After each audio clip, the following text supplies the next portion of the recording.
All right, let's jump right in. If you're an electrical contractor here in the UK, one of the most critical decisions you'll make has nothing to do with the tools in your van. It's all about how you structure your business. Are you a sole trader or are you a limited company? Now, I know it sounds like boring paperwork, but trust me, this one choice can make or break what happens to your house, your savings, and your ability to really grow. And look, this is so much more than just a box-ticking exercise. This decision right here, it's the very foundation of your financial security. Get it right, and you've basically built yourself a launchpad for serious growth. But get it wrong, and you could be putting everything you've worked so hard for on the line. So let's make sure we get this right. You know, most of us start out as sole traders. It just makes sense, doesn't it? It's the quickest, easiest way to get yourself out there and start earning. It's absolutely perfect when you're starting small, keeping your costs down, and just focusing on those early residential jobs. But as your business starts to grow, so do the risks.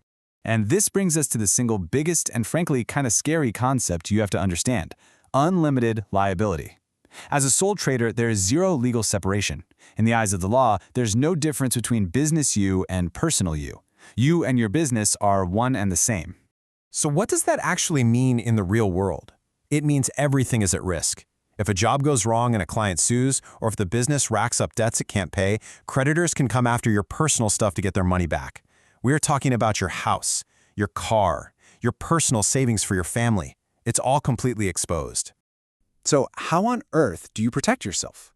Well, this is where becoming a limited company is an absolute game changer. When you incorporate, you create something called a corporate veil. It's a fantastic term because that's exactly what it is. Your business becomes its own separate legal person, building this protective wall between the company's debts and your own personal wealth.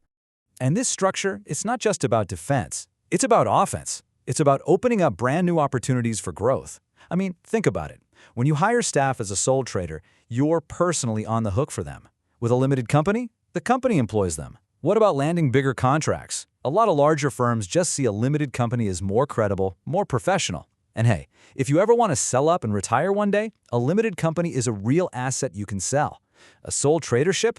Oh, that's just you. It's much harder to sell.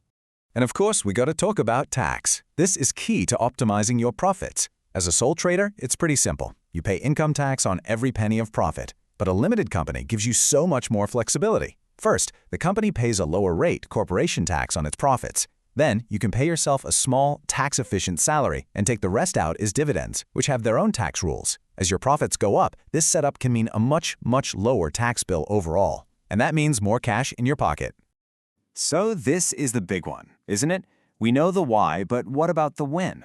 Look, it's totally fine to start out as a sole trader, but there is a definite tipping point where the simplicity just isn't worth the risk anymore. Okay, here it is. This is the pro tip I really want you to take away today.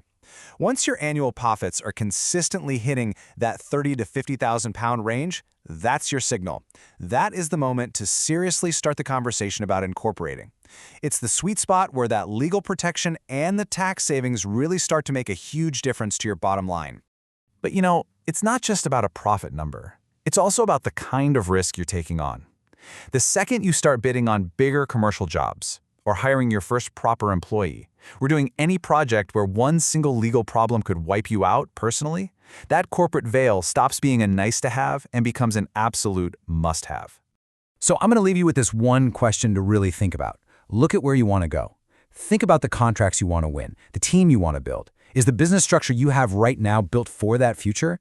Is it a ceiling that's holding you back, or is it the springboard that's going to launch you to the next level?